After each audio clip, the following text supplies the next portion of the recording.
right, my name is Wale Kundayo. I came from a polygamous family of about 10 children. My mom was the fourth wife, and for some reason we started going to church long ago, where my mom realized that we needed God. So our background essentially is from CAC. I'm an indigene of Osun State, Elisha to be precise. I started Covenant Nation when I was in Yaba College of Technology. There were quite a number of people who were in school then who would normally come, and then so we're invited, and that's how I started. I met my wife at the Covenant Nation. I was in choir when I joined. When I joined Covenant, which is Covenant Christian Center at the time, I met my wife in the choir as well. I also was in Snapshots. I was, let me use the word, founding member of Snapshots at the time. I also did protocol at the Covenant Nation. What else didn't I do? I did crowd control at some point. Literally, I went through the departments. The only one I probably didn't do at the time was camera and ushering at the time, right? Covenant Nation has been a tremendous blessing to my life. It's interesting how we came about moving to Iganmu. So what had happened was the church was located then at Yaba, and I think we did have a second center there, Lagoon. And Yaba had gotten so congested that I heard that people were driving round to find where to park. In some cases, someone was there for 45 minutes because the first service would go out and then second service, and they were looking for space. I used to have regular meetings with leaders in the church, maybe once every fortnight. And pastor said, we need to get a place. And one of the ministers, Mrs. Ifoma Abajwe, just said, wait a minute, there's a facility that the husband of her classmate used to have. It was a telephone company. All right, and then they had that, and that it had closed down, and that the place seemed unused. So she said, all right, she'll call them, and she picked up the phone and called her friend. And then they called back and said, they are sorry, the facility is not available. I said, all right, we'll look out for something else. And then before the meeting ended, within 15 minutes, they called back again and said, well, it might be open, all right, for some lease, a short period. And then we got to meet the real owner of the facility, and the rest, they say, is history. At one time I was in my office, and then pastor called and then says, okay, so we are going into branches. You'll be heading the Covenant Nation Iganmu, and this will be your assistant. All right, bye-bye. So we came in, and we were really thrilled. It seemed like a very big place. And we said we'll have no need for car park space in this place again. All our problems have been solved. The facility looked huge. There were 3 warehouses. We broke down the walls. We felt thrilled by it, and we started church. So one of the landmark moments was when we got here. The first day we got here, it was looking like a pitch, like a football pitch. It was so massive. I was like, how do we get to that end? It was like we just kept walking, and all of a sudden the place looks small, and it has gone through renovations, I think about twice, which is expansion, and it still looks small again.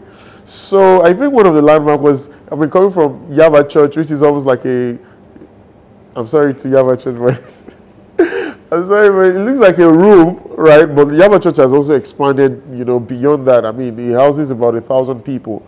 So we decided to expand it, and we almost doubled it in size to what it is today. And the interesting thing is that we had to get it ready for Wafbeck then, and we finished literally the construction the morning before Wafbeck started. I mean, everything was in place, but the finishing, the cleaning up, and all of that. So we're just on time for it.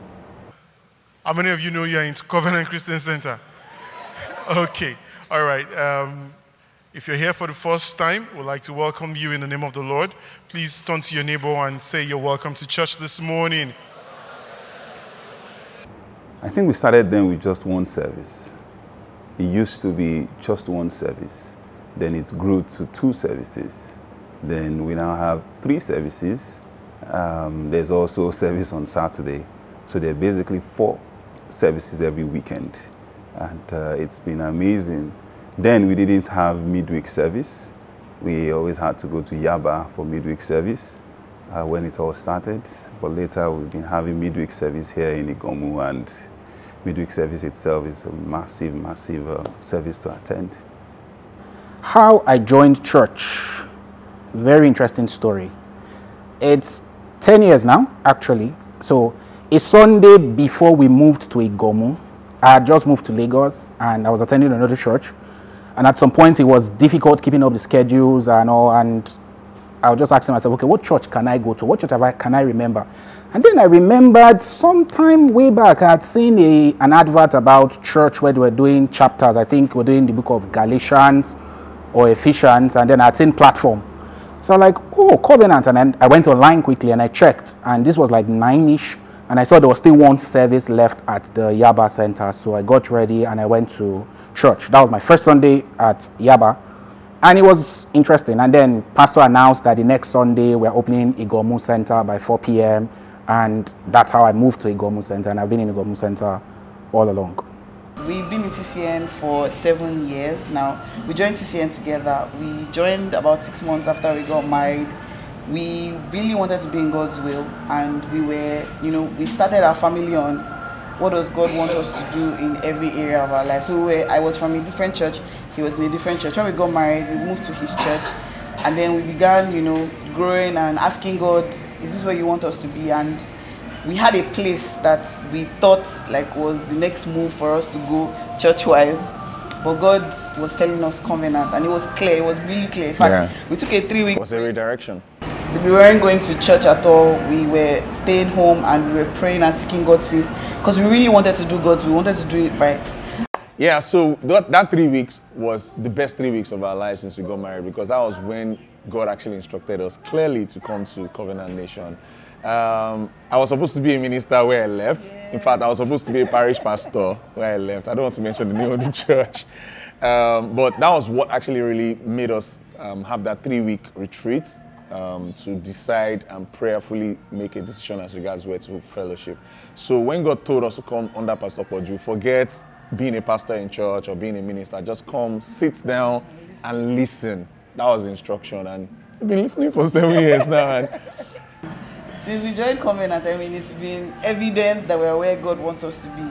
Spooky things have happened. There are times we would discuss, things that we like pertaining to life and practical things, just random things, and we'll come to church on Sunday and pastor would say those things, explain them better or shed more light or give us a different perspective that just makes things clearer, and it's been a wonderful, wonderful experience. We're sure we're where God wants us to be.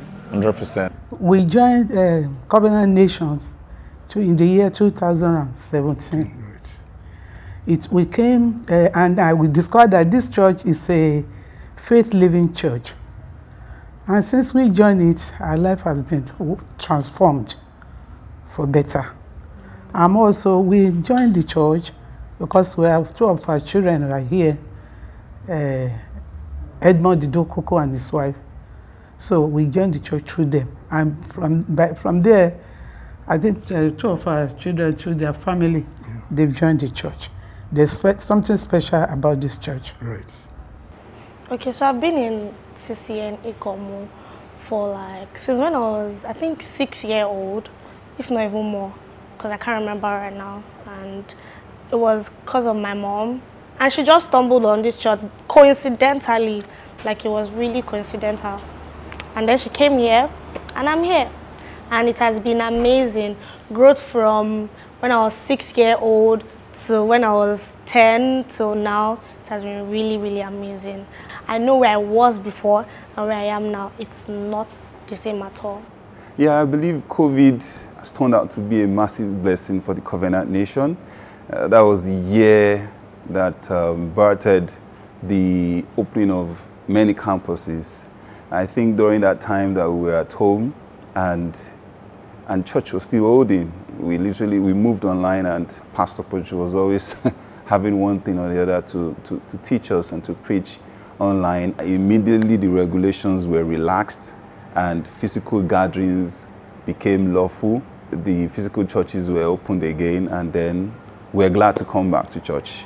But now it's under strict regulations. We had to check people's temperature at the entrance. We had to make sure people sanitize their hands. We had to make sure that seats are far apart. In fact, I remember there was a Wolfbeck that we had during that period too. Our ushers had to be going around intermittently to tell people, put on your mask.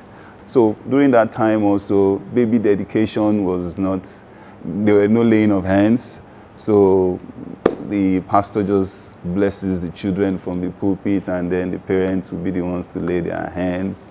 And so there weren't handshakes, you know, things like, oh, greet the neighbor next to you. It was elbow to elbow. I remember then we used elbows, and then we used fist bumps, and there was less contact, which is not so usual with Christian fellowship, where you want to greet and hug and everything. So during that time, we were ushering, and then we were also policing to an extent, because I remember the government sending in some form of compliance officers to ensure that congregants are not flouting COVID rules, and ushers had to also do that. So it was a lot of balancing, you know, you love them, you also ensure they comply with rules. Let me just say something about leadership. In leadership, run an organization, it can be very lonely. Let me tell you why. You will have to take executive decisions, and executive decisions, because you are the leader now. What that means is that you are seeing things others are not seeing. A leader sees something happen, and he looks at the unintended consequence of it. That this thing, if you leave it alone, is going to spread into this particular thing. For me, there was a day I was in church and pastor was preaching. And as you know, as everybody knows, the thing about pastor's sermons are that they are very practical and insightful. So one day, when pastor finished preaching, I went back home and just tweaked my CV. And the thing I highlighted in that CV was adaptability, because that was what I learned from the sermon when he was preaching and saying you have to be adaptable, you have to be flexible, you know, in life and in whatever it is you are doing. So I think that for me was very significant. And the other thing is this, pastor, or put it this way, I learned how to save for my house rent from a sermon that pastor preached. We joined Covenant Nation. I was 2 months pregnant with our first son, Petra, and it was a wonderful time. I mean, church was very accepting of me. I could go pee in the nursing mother section because I was always peeing after some time. It's been a faith journey, honestly. This guy, there was a serious prophecy. The pastor was teaching around prophecy around that time when this guy was actually pregnant. I mean, we were pregnant with this guy, rather. And I remember one Saturday, we were just praying, and the Lord said, tarry for that. It was just natural Saturday morning when you wake up. Just do normal prayer, like 30 minutes and move on. And then 30 minutes, no, God is saying, move on, move on. And then we kept praying for like 2 hours.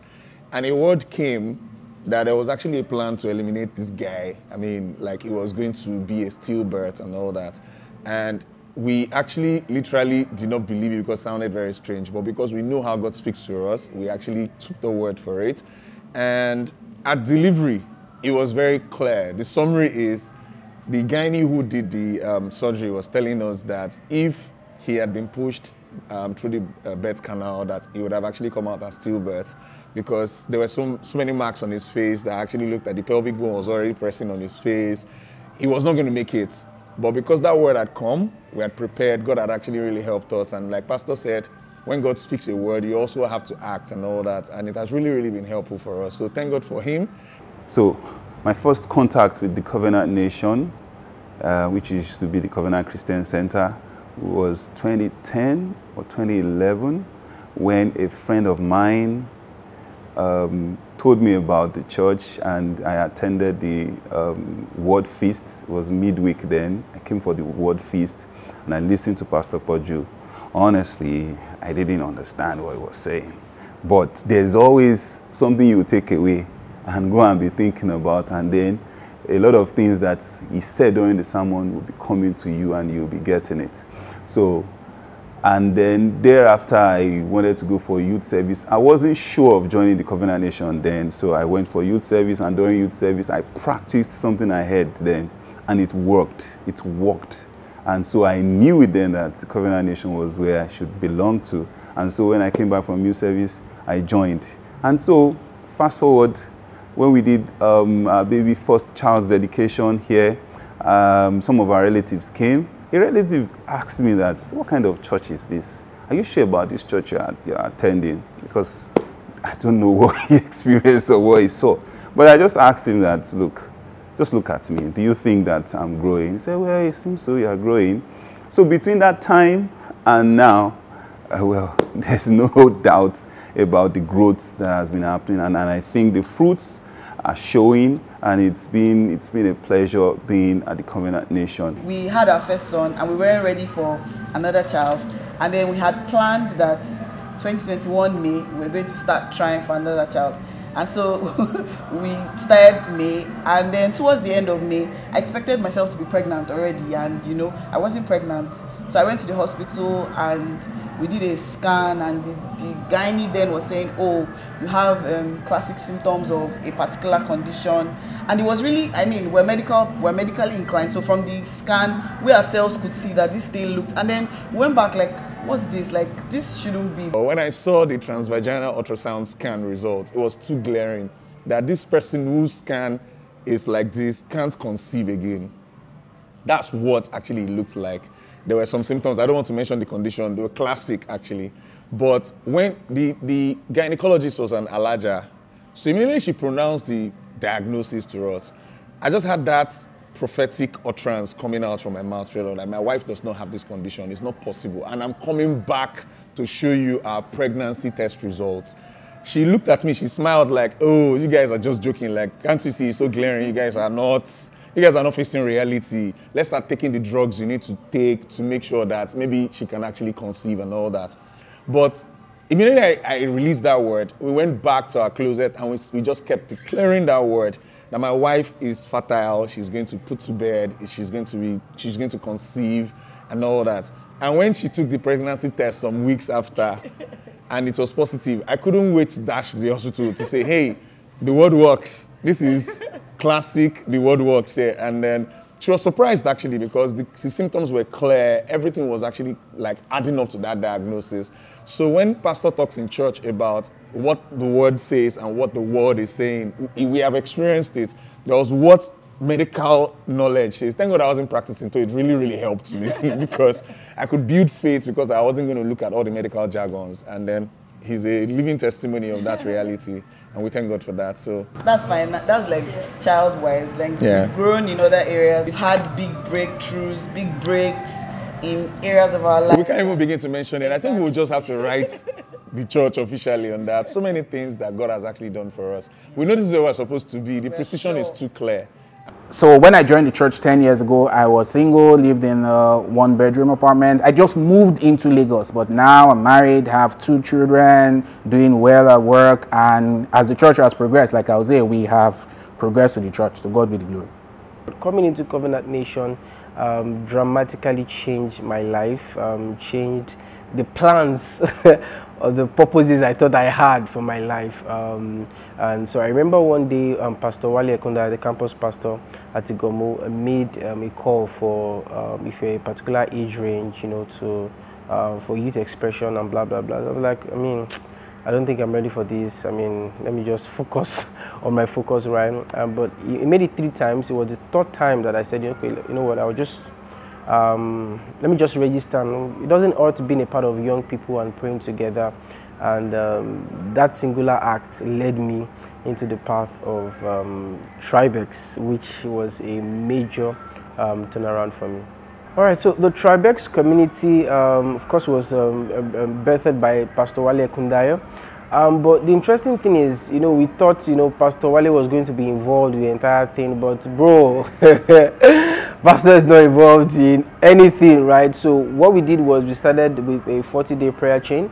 We prayed every day for 40 days. In fact, from the day, I remember working on the document, from the day, the first prayer meeting we had to the day that we got the the idea of Tribex came, the vision, the mission, everything, was exactly 40 days when I did the calculation, because I worked on the initial document about the purpose, vision, and our ethos and all of that, right? So after that, after we had our first service, Pastor Poju was like, yeah, you guys are running everything, and that's it, I'm signing out.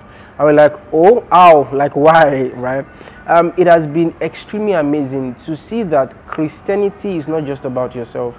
And getting into levels of maturity where I am not thinking about myself, just myself, is about I have a family, that's one.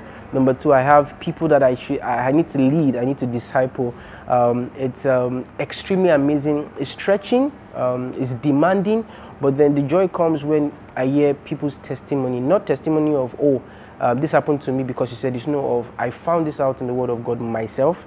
I prayed and God spoke to me. I won a soul for the Lord. Those kinds of testimonies, what really, really gives me joy. So it has been one way I've had to stretch spiritually. I've had to stretch in my mind, in my leadership abilities, but it has been worth it. Another interesting thing is we have a lot of young people in Tribex that are bringing out unusual levels of creativity and innovation in the ministry for the gospel of Christ, in their workplace, in business, and even in school. So people say, oh, Pastor Mario had this, that in Tribex, and I'm just laughing like, you don't know the amount of work that people put in Tribex, like volunteers and members of teams, you know, to ensure that things run smoothly. And I see unusual levels of creativity, and it all goes down to the fact that it was birthed by the Spirit, and a lot of young people are eager, you know, to go on life with God, find their purpose, find their destiny in God. So young people doing amazing things for God, birthing a revival in the Covenant Nation is really what is happening in Tribex. This place is a unique place. Unique in the sense that it's a church that has been ordained to grow the youths. I'm in my 80s. Mommy is in mid-70s. Because we are in a faith-living church, our strength had increased a lot. We are more like youths. In fact, that's exactly what we have benefited from. Each time I tell Mommy, I say this is the right place to be. What stands out in TCN Iganmu for me is the community. You know, you may have had a heavy week, had a rough week. The moment you step into church, from the usher at the door saying hello, to the people you are sitting beside, there's just something about the community that has the power to take the weight off you. And then if you now take a step further and join a department, heavenly, is the community for me. Then the word, I keep saying is that anytime I'm going through something, it's almost as if Pastor Poju lives in my house, or Pastor Wale, right? I will just come to Midweek service, and everything either pastors will be preaching about will have something to do with what's actually going on in my life. And for me, that's really profound, because it means that I get directions and instructions per second. So it's the community and the word. You are asking me to put myself in trouble. Now what stands out? You want me to get into trouble. But let me say something about it. And let me put it this way. When we started opening campuses, so then we therefore will have the older churches, and then we had the newer churches. And those newer churches, I wasn't going there physically to go and preach in those churches. So the question became, so what then will they be doing? I mean, pastor is not around. And I said, well, that's the real work of pastoring. You'll have to build communities, people will have to. So what then happened was that the nature of the newer churches were different from the older ones. In other words, like someone said, he said, if you go to one of those new churches, if you go in and you leave, by the second week, they will know you by name. You know, it was really, they were bonding. So that became a challenge for the older churches. And I must say that Iganmu, the transformation of Iganmu has been remarkable. I mean, it's the biggest center, but they have transformed with this Tribex, with all the community group concepts to a place where you can't come into Iganmu without getting deeply integrated into the church. So it's been a real place of transformation, I think. And in this issue of internal cell structure, they probably will be the most advanced now. I have two best friends right now, and I knew them since when I was like 3-4 years ago, and we are all product of TCN Iganmu. I feel like that community, I don't know, there's a way that TCN Iganmu just brings people together. Is like their love language, bringing people together. What God told us is that we're a family of kings and priests, and here we see how kings are taught, how priesthood is held, and how kingship is established in the marketplace. So you can't fake it here as a Christian. You would know your place as a priest in terms of prayers, and you will know your place in terms of being street smart, being skilled on the market. Pastor is one of the few pastors I know in Nigeria and even globally that actually have some skill acquisition, reading books. You're just not saying this is what the Bible says. You also having that street interaction to understand how to apply that scripture on the streets is very, very important. So that stands out for me. Joining the protocol department, that's something. So it's one of the, or like every other unit in the church, it's serious work. So it's not just church work and you do it casually. No, it's serious work. The same level of professionalism. There's a high bar of excellence that permeates all departments in the church. So that same thing is there. So joining the protocol department, I saw the advert once. Those kind of adverts only come once. So just one Sunday, just put it, protocol opening, send an email, this. That was it. There was no other advert for protocol. So I sent in my application. I did a series of interviews. Yes, I did interviews. And then eventually, I can remember when I got the acceptance, I think it was Christmas of that year, about six years ago or something, when I got the message that I've been accepted.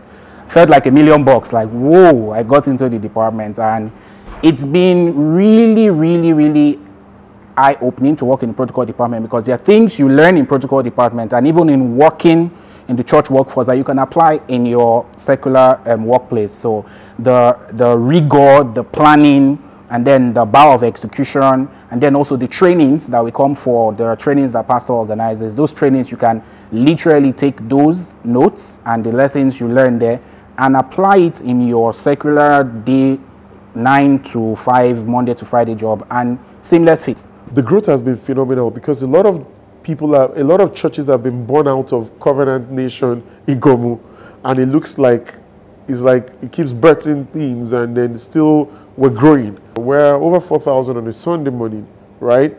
And that's minus the people who go online. I'm saying physical people who show up in church.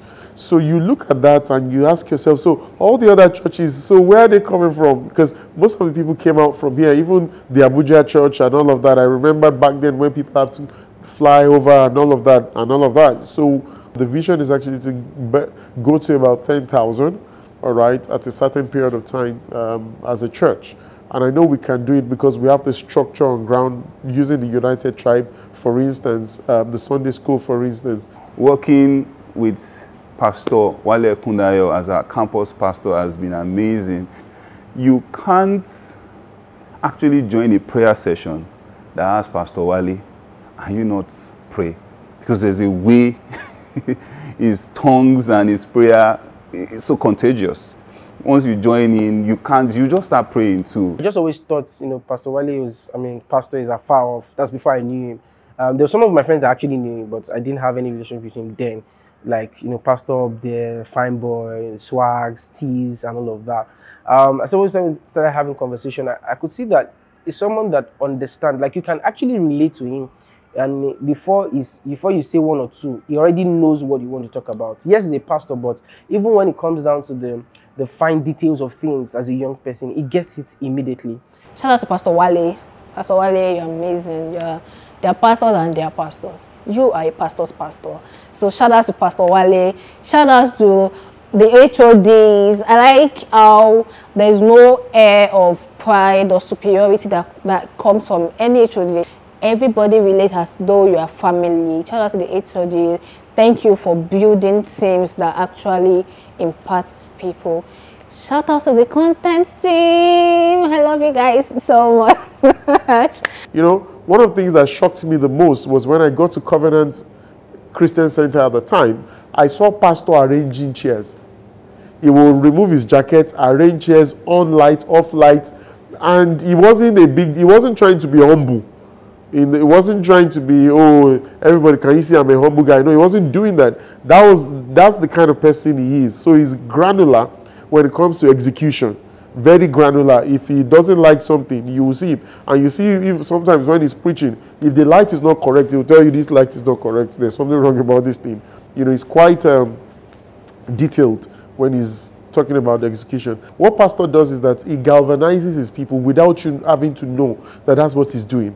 Yes, congratulations. You have given birth in the years to a lot of churches. I'm sure about 10, 12 churches have come out of you, and you still are packed out on Sundays and growing stronger every single Sunday. The work God is doing in Iganmu is very impressive, and the volunteers are all on point. It's really a center of transformation, and we look forward to you growing to the point where you are accommodating, and I'm sure 10,000 people every single Sunday morning, and giving birth again to another 10 churches. So TCN family, we love you. I love you. I love every one of you. And I'm praying that every one, 90 to 100%, if possible, associated with TCN Iganmu will practice the word, and there will be witnesses, not just in this town, all over the world. God bless you. Happy anniversary. 1, 2, 3, 4, 5, 6, 7, 8, 9, and 10. Happy 10th anniversary to TCN Iganmu. Happy anniversary, Daniela. Happy anniversary, Favor. And happy anniversary, TCN Iganmu. Happy birthday, happy anniversary, TCN Iganmu. Ẹ kú ọdún, ẹ kú ìyèdún, ẹ̀mí á ṣe púpọ̀ ẹ̀.